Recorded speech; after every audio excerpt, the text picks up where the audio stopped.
not only just technology in the home and with babies and thinking about new parents, it's always very important in the sandwich generation to think about our elders.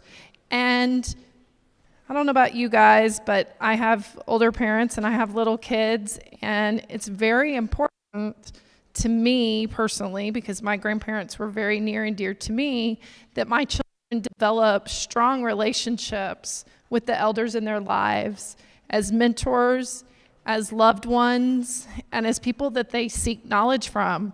But nowadays, kids are teaching as much as they are learning. And so we have Tom Kamber, the executive director of OATS, Older Adult Technology Services.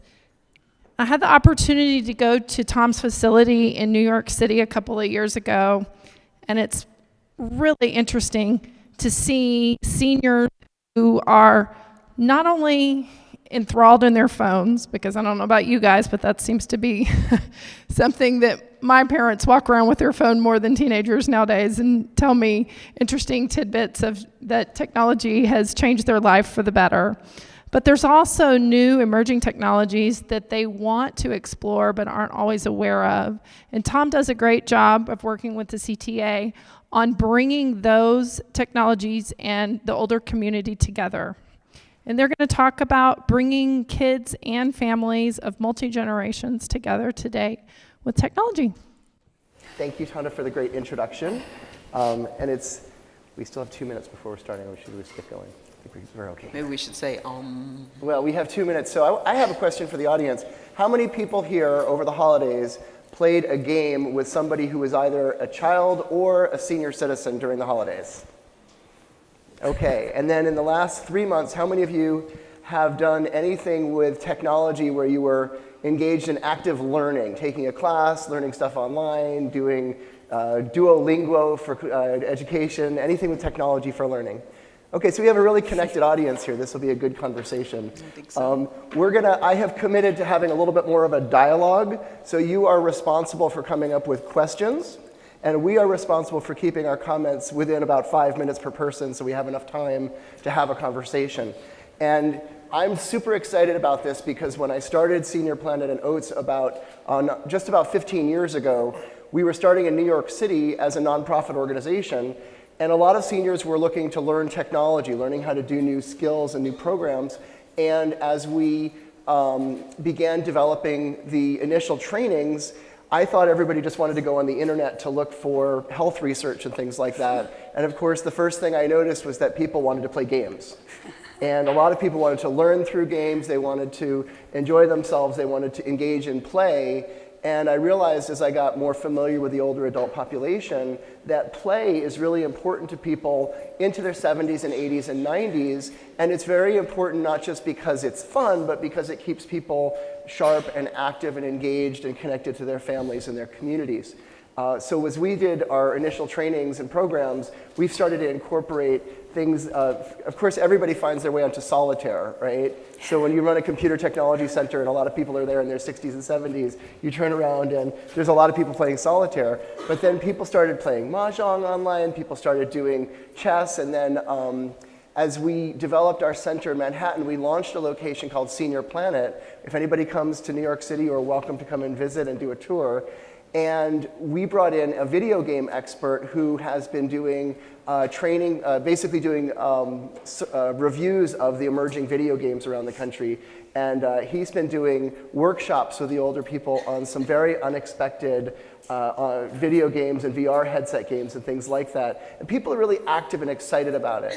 So I think what's happening right now for older adults is that they are at this kind of inflection point where people like to play, that's been demonstrated, but we're kind of putting aside the era of bingo and playing cards and things like that, and starting to look to a new era where these technology-enabled games and technology-enabled learning systems are going to be the augmented reality of the future, the way that we're connecting to new models and new approaches. And so seniors need to come along for that ride and also make that new world together with the game producers. And that's why I'm so excited to have this panel here today, because these are real experts in gaming and in learning and in the connection between technology and this new era. So we have a great panel here. I've got to see what our first slides are to see who our first speaker is. I believe it might be it might be Kim Mosley. Let's see who our first slide is. Can you tell me who you want? Oh, Cue let's me, do Kim. and then I'll Kim's find him. first. Okay, So perfect. I want to That's introduce who's Kim first. Mosley, Excellent. Who is the head of This US, slide. the president of Astra, which is an association that does toy retailing and supports toy retailers around the country. We had a great conversation about toy retailers and communities and bringing people together in families and communities. So why don't you? Do you want to? Sure. Is it preferable if people speak from the podium? Do we care, Patonda? I can just. People can hear? Can everybody hear me this okay? This is more conversational from the chair. Go ahead. So I'm with Astra. Astra stands for the American Specialty Toy Retailing Association. I know that's a mouthful, but Toy Retailing Association, it's just what you think it is. It's your neighborhood toy store. So we are a membership organization. Our members are toy store owners. Think in terms of your local neighborhood mom and pop toy store. They would be a member of our organization. In addition to that, we also have manufacturers that are members. Our manufacturers are usually those folks that distribute through local toy stores. So it would be anywhere from a really small manufacturer to big manufacturers like Hasbro and Lego, because they do have products that do distribute better through local retailing. Some of our members are also sales reps and rep groups. Oh, thank you. So I can do this myself. I'm guessing that green button is the advancement. So, bingo. We also have sales reps and sales rep groups that are also members of Astra. So one of the things that I want to make sure I talk about today is that neighborhood toy stores are not just your traditional toys. Sometimes you think of neighborhood toy stores and you sort of think of blocks and yo-yos and maybe toy trains. But neighborhood toy stores carry tech toys. They do carry toys that have electronics in them because small business owners are still business owners. And they are selecting a carefully curated selection of products to best fit their community. And by that I mean, if you go to a neighborhood toy store in an urban area, it's not going to be the same selection of products that you might find in a more rural setting or that you might find in a more touristy area. So every toy store is carrying the kinds of products that best fit their community. They're also paying more attention to quality, and that's because as small business owners, they do not want a customer walking back through that door unhappy, right? Because it's a whole different experience when you're a small business owner and someone's walking back through your door unhappy with the product. So as you can imagine, a toy store owner is paying a lot more attention to quality. They're looking at those tech toys from a quality perspective, as opposed to maybe something that's more gadgety. They're looking for something that's more educational, that's going to actually contribute to a good play session for the child. The next thing that I wanted to make sure we talked about is this idea of play and older adults or older people. As you know, or you might know, by the year 2035, there's going to be more seniors than there are going to be children, more people over 65 than there will be children. And our toy store owners know that. So they are stocking their shelves appropriately. When you walk into your neighborhood toy store, you're going to find areas of the toy store that are sometimes dedicated to mom. You're going to find some maybe lotions or scented candles, you know, something that might help mom contribute to a spa day or to a girl's day out. You're also going to find some areas of that store, in some cases, that are dedicated to grandma and grandpa. And by that, there's going to be areas that maybe have games, puzzles, different kinds of toys where you're putting things together. And this is to help seniors continue to fire those neurons, continue to have good activity in their brains as they get older. Because by doing that, you're going to make sure that you remain creative, that you remain imaginative. It's through play that children and adults have good emotional well-being. So we're looking for, when you go into those neighborhood toy stores, look for those areas that are dedicated to everyone else, not just to children. You're also going to find that our manufacturers are beginning to modify the way they do their packaging. In the past, you might have seen packaging for toys and games that was very bold colors, primary colors, more adolescent or children kind of fonts. Now you're seeing packaging that is definitely more for the adult consumer. To attract the more adult consumer, you're going to see packaging that's not using such bright colors. You're going to see packaging that is paying attention to the font size, because sometimes there's going to be some older eyes that need to read the packaging. The next thing that I wanted to make sure we talked about is this idea of expertise. So I've already shared with you that toy store owners in your neighborhood toy store have a conscious, paying a conscious attention to quality.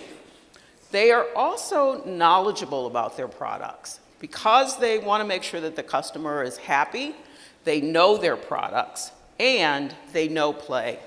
So sometimes parents or caregivers might be a little nervous about the tech toys, like maybe I don't want to give this to my child because maybe I'm not really sure how it works. I can go to a neighborhood toy store, talk to that toy store owner, and they have the expertise. So they can help me understand whether or not this is a good product for my child. Is it age appropriate? Is it good for that stage of development that my child is at? Will they be interested in it? Will they value that toy, or will it end up at the bottom of the toy box, never to be played with again? If I am sandwiched between having children and having more senior folks in my household, or more senior folks that I'm a caregiver for, I can talk to that toy store owner about different products that we can do as a family, games that we might be able to play, so that we can be more physically active, but keeping in mind what the needs of seniors, that they can't be maybe as physically active as a 10-year-old. So I can get that expertise from my neighborhood toy store owner. They are sort of your personal shopper, if you will, when you go to that local toy store. And then the last thing that I wanted to talk about is this idea of this expertise coming from Astra. Because they are members of our organization, they have the opportunity to participate in something we call the Certified Play Expert Program. It's a certification program that talks about play, talks about the science behind play, why it's so important for both children and adults, the hormones that are released, the chemistry of the brain, what happens in your brain when you play. And because they have that knowledge, because they have that certification, they're able to select products more carefully and put those quality products on the shelves. They're able to talk more confidently with customers when they come in the door and ask those questions. And lastly, they can be advocates. They are out there telling the world how important play is. It's not about the toy itself. It's about how the child is going to interact with the toy. So that's a little bit about me and Astra. Excellent, thank you very much. Next, we're going to move over to Zheng Shi, who's here next to me, who has a PhD in chemistry from Stanford University. I will hand you this. I'm sure you can operate it. And may or may not be true, actually. It wasn't my major in Stanford, so I'm not so sure. So we'll do the technology side for you. Okay, all right. I see a big green button here. That looks safe. And John is the founder and CEO of Beyond Screen Limited. And in 2014, he developed the Beyond Screens Limited and developed from the ground up the Beyond tablet, which is the world's first family tablet. And he's the holder of dozens of utility patents for this line of product. So I'm very excited to have him here. And you got your 5 minutes introduction. Go on. Well, thank you. Okay, oh, there's my slide. It is. It looks familiar. And that is Beyond Tablet. And it looks like a big iPad, but really is nothing like an iPad. So Beyond Tablet has no display screen. And so you probably think, oh, nah, this guy from Stanford is probably crazy. How can you play a game without a display screen? Well, people have been doing that for tens or hundreds of years in the format of board game, right? They're not electronic, they're not smart, they're not instantly responsive, but nonetheless, they're really fun. So that's sort of the inspiration for Beyond Tablet. Another source of inspiration for Beyond Tablet is my own children. I have 4, relatively large, especially for a Chinese family. When the first 2 were growing up, they're really nice to me, and they're like, oh, daddy, let me do this for you. Let's play something together. And then their school gave them, each of them, iPad and the MacBook Air. So all of a sudden, parents disappeared. Like, oh, I'm doing my homework. Like, what are you doing? I'm doing my homework. Hours later, they're still working on their homework. And I was like, oh, okay, I may not be that smart, but are you really? So when my 3rd and 4th child were being born, I thought, long and hard about technology, the role of technology play in family time, right? Myself, my parents, my children. And I felt that really what technology has done is sort of creating this fragmentation of family time. Everybody's sort of behind their screen. Even in the same living room, people will be doing their own things. And that was really the inspiration of creating Beyond Tablet. Let me just show you. Here you see here, this is a Lost Pyramid. It's a smart game. You play the game with all the physical pieces and the game map, which can be changed. And then after the change of the game map, it just turned into a game for some other game. And this is how the game is played. And I think the picture actually tells a lot, because if you look at how the game is played on Beyond Tablet, it's very different from the way you play an iPad game, even sort of those iPad games designed for multiple people. Basically, even in those situations, everybody will be looking at the screen instead of looking at each other. I think that's a big difference. And so Beyond Tablet has been in development for the last 6 years. We're here very excited about launching a series of coding games for Beyond Tablet. And I do believe that this is particularly important and particularly valuable for intergeneration play, because I do believe that Beyond Tablet carries a lot of educational value, which grandparents can grasp very, very easily. They don't have to work through the complicated sort of computer games, which I find it to be difficult to play myself. And so very naturally, they can play with their grandchildren. And through that play, at the same time, they can turn themselves into educational experts, because that all these educational content carried within Beyond Tablets can be more easily understood by grandparents, so that they can become teachers instantly. That's it? That's it. He stopped so abruptly. I wasn't ready for that. I'm like taking notes here. Okay, so excellent. We're good. Thank you very much for that. And we're moving over to Thomas Serval. We're gonna stick to the super impressive PhDs, because his is from Harvard. And Tom's going to speak very briefly about, he's the chairman and CEO of the Baracoda Group, also co-founder, chairman and CEO of collective toothbrush company Colibri, and CEO of the CareOS, the first IoT platform for the connected bathroom.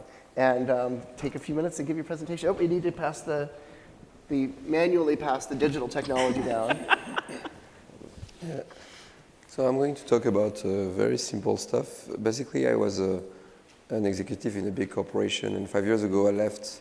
Thomas, speak up just a bit. Oh, okay. I left this big corporation to do a more meaningful job, and actually I tried to solve my daily problems. I am a father of 3 beautiful children, and the first thing that happens to me is my daughter wasn't brushing her teeth correctly.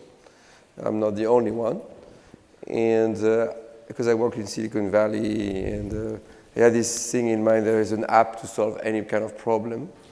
So one of the everyday question I had was, when I was coming back from work, have you brushed your teeth correctly? And the obvious answer was, yes, Daddy.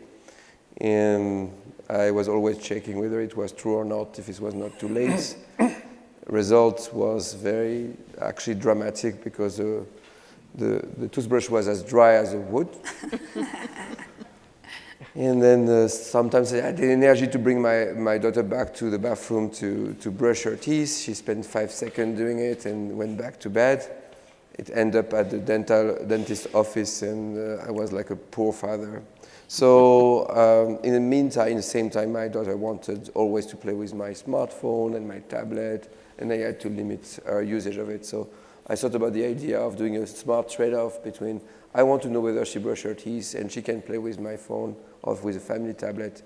That's in 2014 we came out with the Colibri toothbrush, who became the first electric connector toothbrush and became at least one of the first IoT device that was meant to be useful for the children in the bathroom.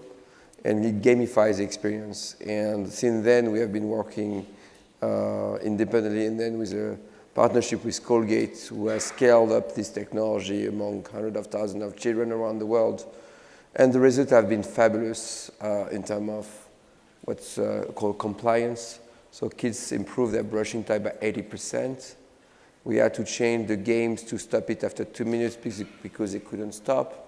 We had to actually change the direction given by the games because whatever the game was saying, the kids were doing. So all the addiction habits was turned into actually a very good result. We are actually improving children's health.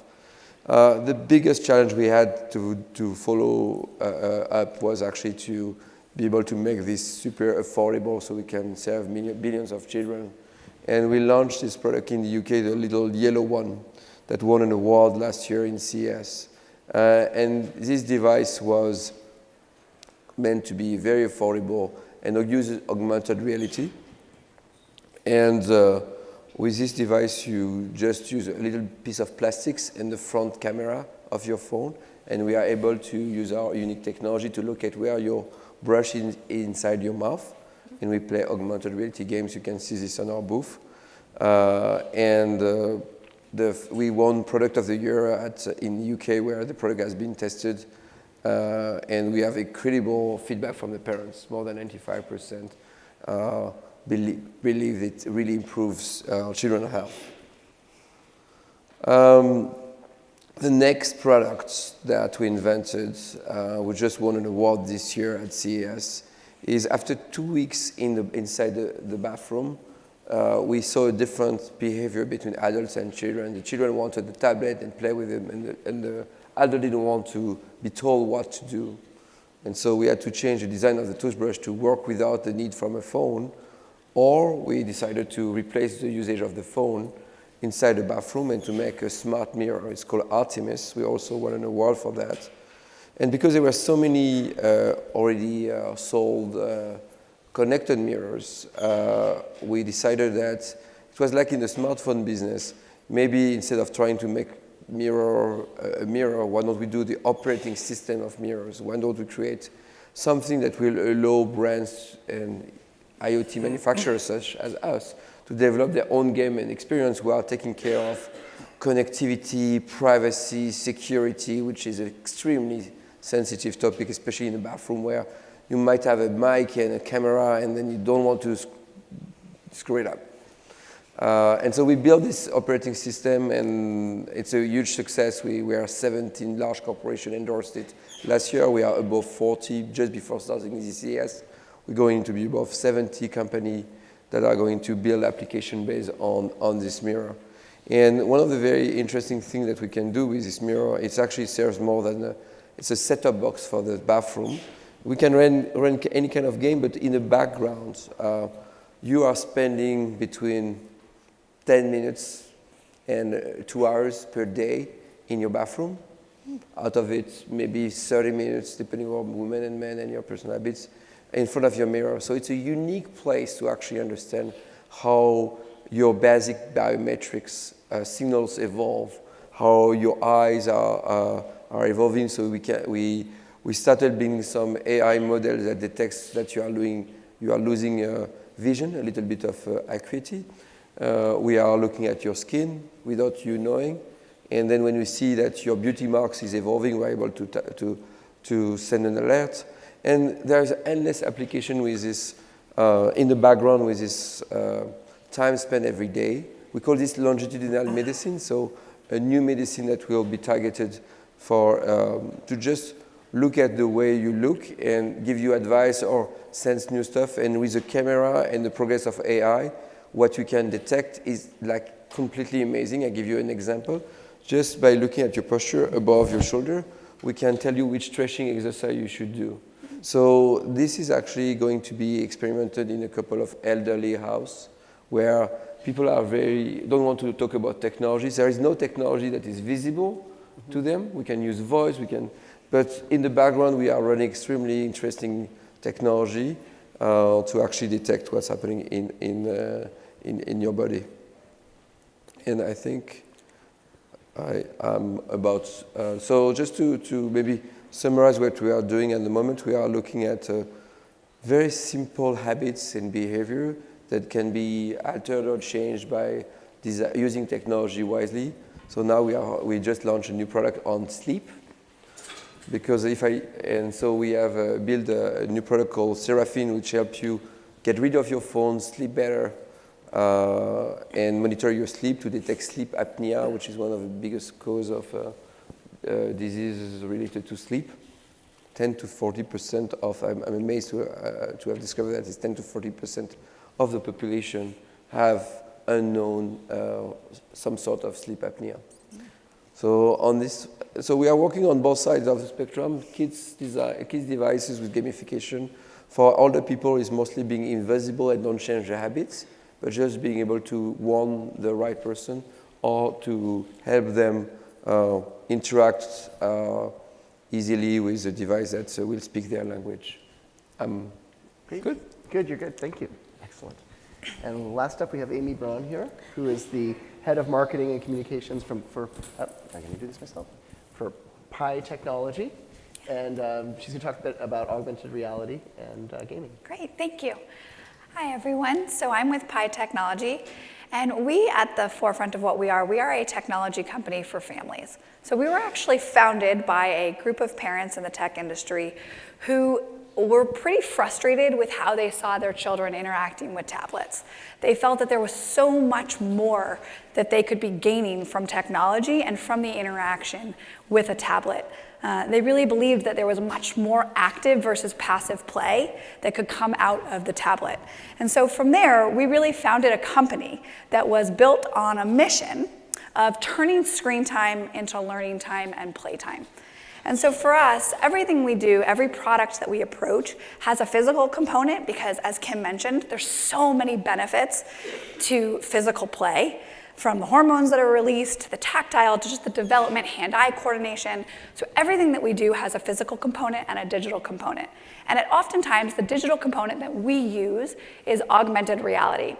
And the reason that we use augmented reality is, one, because it's cool. Who doesn't want to use it? But two, because it offers such an incredible engaging and storytelling aspect that kids love.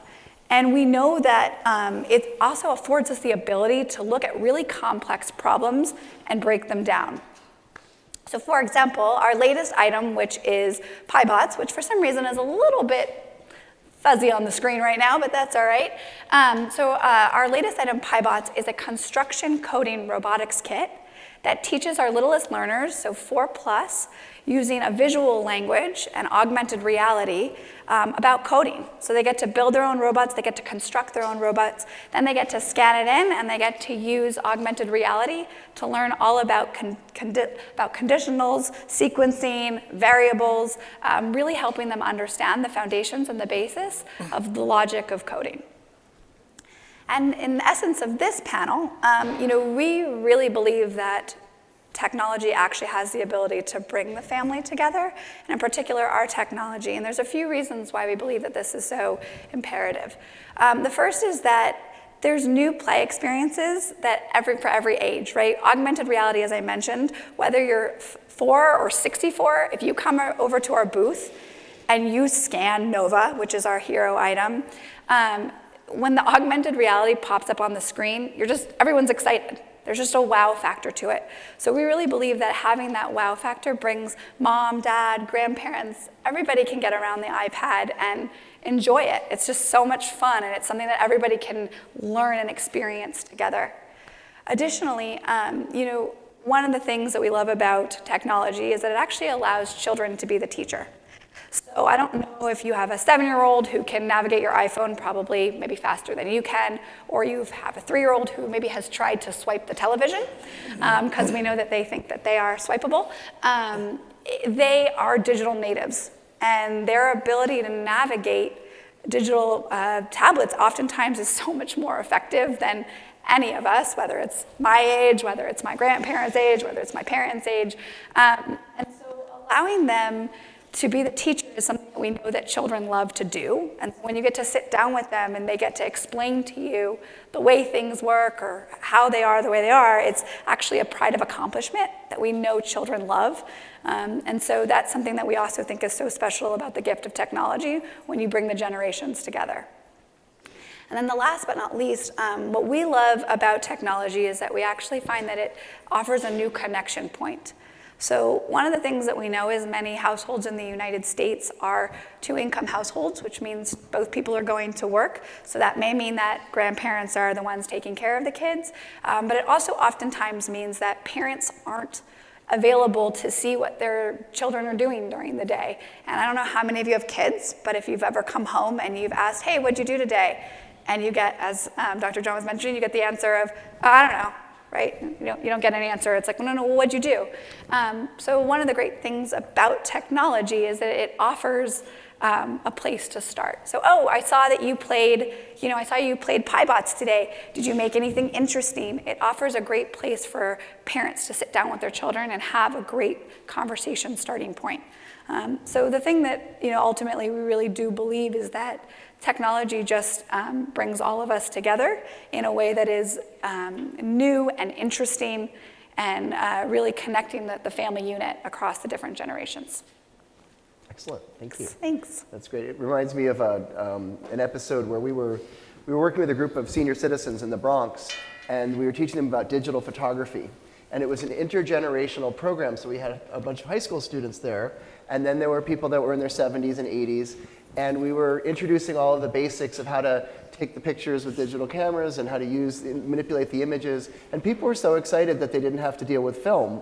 So there was a whole conversation about imaging and film and how you don't have to go to the pharmacy and get your pictures developed anymore. The conversation's going on for about 15 minutes, and finally one of the kids ventures to raise their hand and says, I'm sorry, I have to just ask, what is film? What are you talking about? We had a whole bunch of high school students who never heard of film, and it was really interesting to have that dialogue and create that connection opportunity there. Absolutely. So I know we've got about 15 minutes for questions, so this is the part where you folks are going to be required to help us out and help shape this conversation. I want to make just clear, when you ask the question, if you could try directing it to one of the panelists, if possible. That helps us keep a little focused with the answers, because if everybody answers every question, we're probably only going to get through one or two questions. So pick a panelist. When you do ask the question, just say what your name is and where you're from, and then what your question is, okay? Ready? Let's see some hands. You in the back there, yes. Hi, for the Oh, gentleman. you got a microphone, good. Hi, I'm in the field of hearing correction, and for the gentleman from Baracoda, I was very excited about your device that will do all the health things in the bathroom. Is there any element of that for the person with hearing impairment, because they likely won't wear their hearing aids in the bathroom for the vocal interactions and things that will help them to be able to utilize that? So this is it's a very interesting question. So we built this as a platform, so we think about making some kind of Android or Windows for the bathroom, which is, at the moment, we are putting this in the hands of as many people and as many scenarios as possible. There's a few design principles that we have put together in this mirror. So the first one was absolute privacy and complete control of any device. So if you don't trust this vendor, if this has been hacked, immediately we revoke all credentials. So privacy is the basics. The second one is ease of use. So anything you do with your hand, you can do with your voice. So the way we develop new features is I can tell the device what it wants, so turn off the light, or I can swipe in and out without touching the mirror, because otherwise it gets dirty and people and actually damage the mirror. So as far as the feedback loop, which is exactly what hearing impairment, etc. So one of the biggest questions we have right now is what should be the size of the character, and how do we avoid some vapor to make it hardly legible. What is in the making right now is the ability for our camera to look at, to see if, we are testing right now, is like just, where are your eyes? What are you looking at? Because a mirror is big, so you can be looking at different places. And so what we are trying to figure out is, do we know whether you have the focus and are able to look at this place? And if that, then we will try to get the answer or the feedback loop of your question to the places you're looking at. It's a lot of experiments, so what is fascinating is I'm going to spend my next 10 years improving this system. And what's fascinating in what we have done before with the children is we build this together. It's like the children told me it's not funny, or the parents told me it's too funny. So exactly the kind of feedback and experiment we are trying, and we are exactly at this stage of trying to find the way for our system and our interaction. So one of the biggest problems, I'm going to stop there, for our designer who are 25 have a perfect view and have a huge 27-inch or 32-inch screen on their Mac, and they design something with super tiny characters. And I'm fighting that because for them it's easy. For me it's hard. For some people it's impossible. I add the fact that in the morning you are tired and then you don't have your glasses. So accessibility is something that is always undermined by junior product managers. So we are trying to get some mixed teams and actually as much customer interaction. This doesn't work. And I don't have an answer to you, but I can tell you where we are. This is exactly where we are. Great. I think this also raises an interesting point around the design process. And there's a lot of talk in the field of aging with the populations that we've been working with around the country. People are talking about designing new technologies, not just in the lab or in a university environment, but really working together with older adults, bringing people that are in their 70s and 80s into the design environment and working on solutions together. And I think with children probably as well with some of the games, the closer that you are with the population, the people that you're serving, the better your product's going to be. And that goes right to the marketing that Kim was talking about as well, right down to the packaging. You know, can you open it? Can you see it? Does it reflect your colors and what you're looking for? One of the other things that happens with neighborhood toy stores is because they're small business owners, they work very closely with manufacturers. So they're able to really go back to the manufacturers and give them direct feedback that they're getting from the consumers. Yeah, and manufacturers can make those changes. Yeah, it's great to hear people talking about that because it's something that we have a lot of passion for. We look at all these technologies that come to Senior Planet, and sometimes they're great ideas. There's a lot of tech in there, a lot of engineering, but there's just a flaw, you know, that somebody who had really done better co-design would have learned better. Let's get another hand. In the middle there. Hi, and I want to ask the question to two ladies there.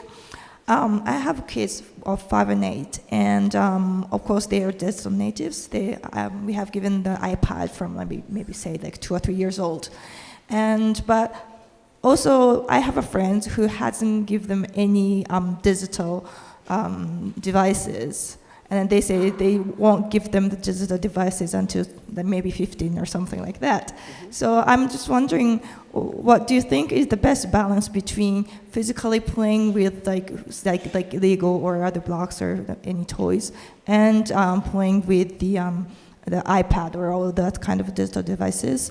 And also, do you think that the parents should kind of like control that balances, or maybe let the kids do which one they want to do?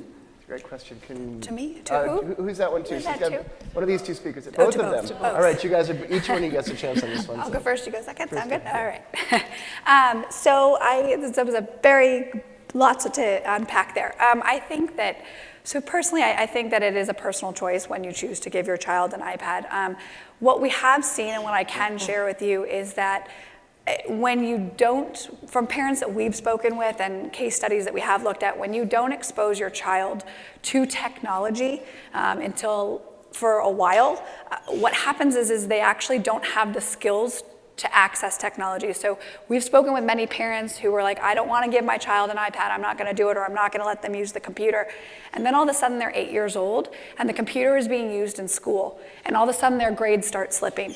And the issue with that is, for anybody who's a teacher, I have a master's in education, you access prior knowledge, right? And technology, the more you use it, the more you understand it, the faster you become at it, right? So if I can type, I'm going to be able to move a lot faster or answer questions much more quickly than a child who's never been able to type before all of a sudden. So I do think that there is a balance in how much technology you choose to give your child.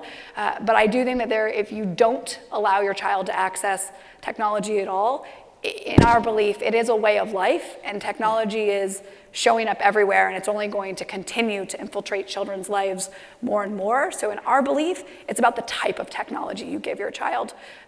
We don't believe that we are we don't believe that we replace traditional play. I believe that traditional play is still incredibly important. As I mentioned, there's massive developmental benefits that come with it, but that we add an element to traditional play. We enhance a different type of creativity. We create a different type of skill set because technology really is here to stay, and our kids need to understand how to use it, and they need to understand coding.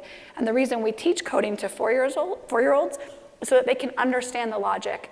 I'm not saying that my app is going to be able to, your child's not going to be able to code a computer right after it, but they will understand the logic and the critical thinking skills that it might take to understand HTML a little bit more quickly.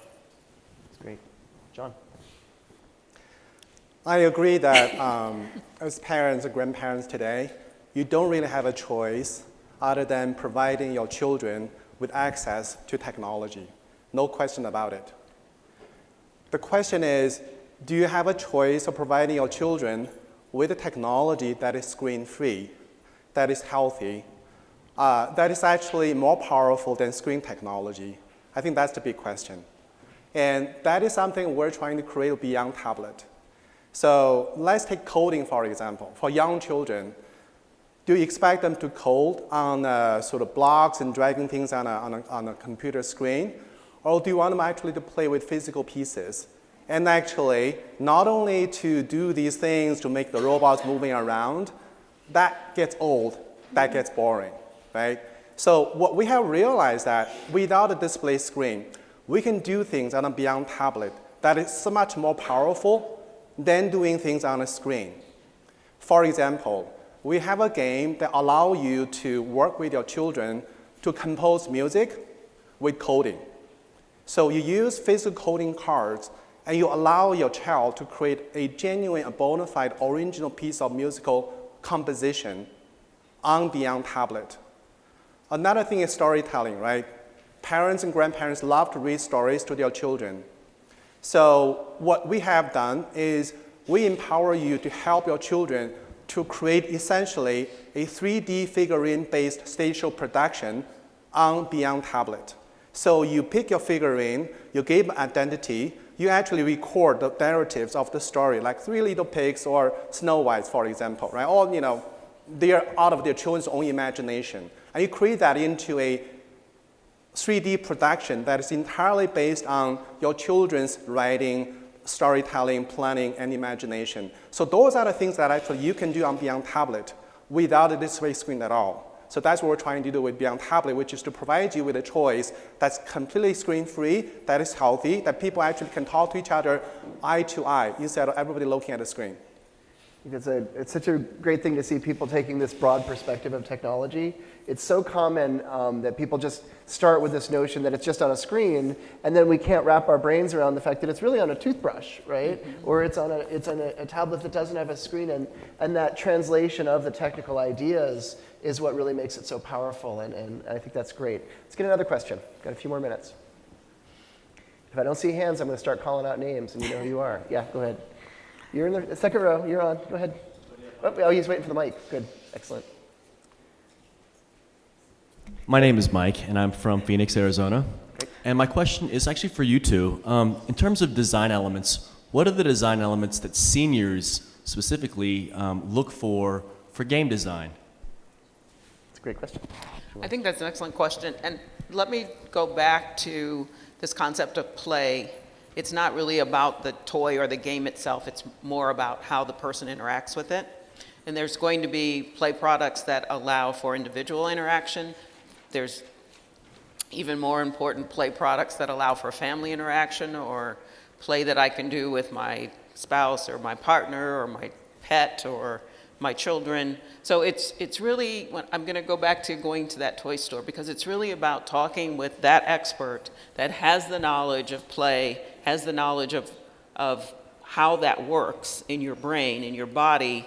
You're going to explain to them what it is you're trying to accomplish. I need family time, or I have a grandparent that's in their 60s and maybe their sight isn't that great, or their hearing isn't that great. They're going to hear all of that from you, and then they're going to help you select products that best fit those needs. Great. I love this question. This is what I ask this question when I'm sitting in the audience, so I'm sitting here on the hot seat. I like it. 3 quick parts to that. One is, The technology, the games need to be produced in a relatively competent way. Universal design is really important. It's important to seniors, but it's really important to everybody. And so we don't really think about designing for seniors as if we're designing for people with disabilities, but we need to do that in order to reach the older adult population. And seniors are often the first group that will notice when there's something wrong with your game, when they can't get it to, if there's a flaw or a totally non-intuitive screen of some sort, you put a 70-year-old in front of that game, they're gonna catch every one of those mistakes right away. So firstly, that co-design process, looking for the clean interface, the package that opens properly, the connectivity that matches up with what you're likely to find in your actual home, those are really important.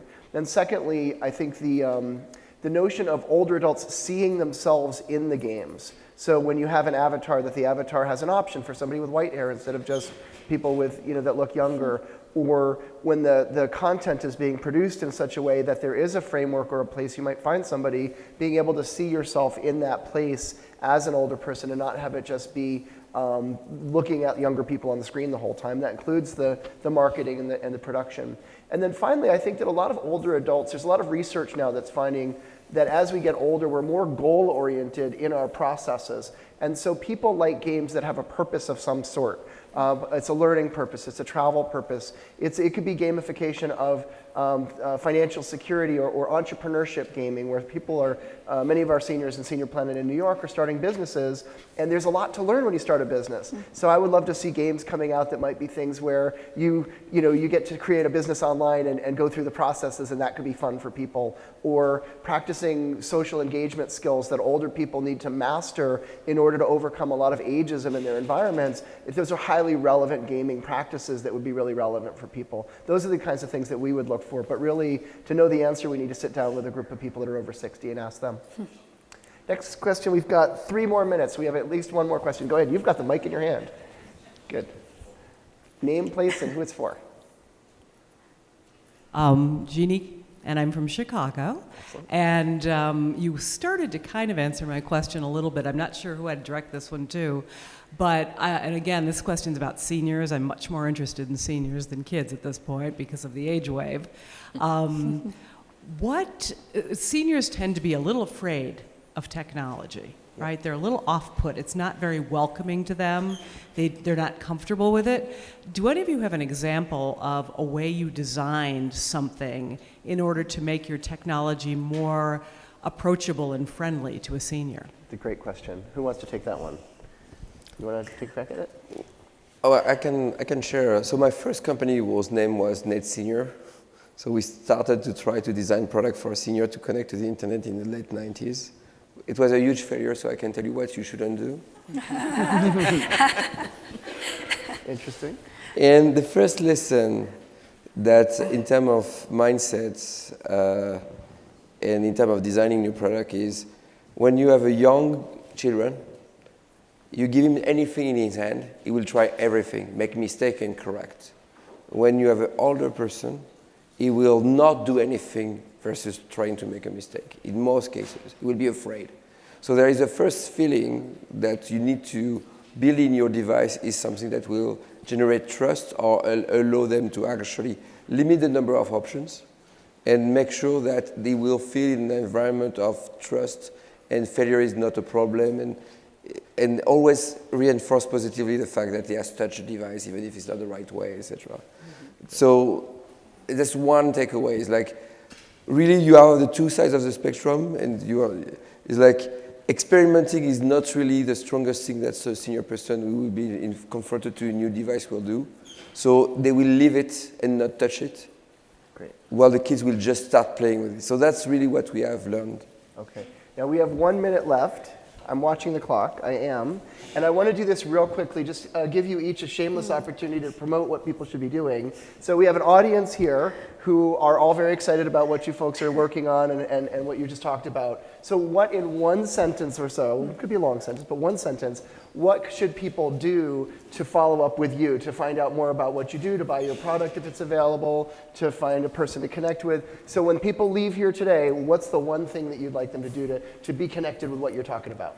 Sure. So I guess you can visit us at www.pi.technology. You can see our whole suite of products, and stay tuned for PiBots coming out this April. Excellent. And John? BeyondTablet.com. And don't believe that you don't have a choice. Okay, so I could I buy a Beyond tablet now? Could I go do that? We're selling to school right now, but we're setting up retail operations in the US this year. All right, in come to Q2. New York. We want you. I want one of these. We actually talked to New York MoMA, so we might be selling in the MoMA store. Excellent. soon. That's the kind of thing I want to be hearing. How about you, Kim? So I just want to make sure that I emphasize shop local. Make sure that you support your neighborhood toy stores, and that's where you're going to find your expertise. You can find your neighborhood toy store by visiting our website, astratoy.org. And for us, you can find us at www.baracoda.com, we have a booth here, 43131, or www.baracoda.com, and you will see a real live demo of everything I've talked about. Beautiful. Thank you. I just want to thank our panelists. Thank Tonda for putting this together and doing all the background work to get us all up on the stage here and organized, and CES for doing such a great program for us today. Thank you all. Thank you all.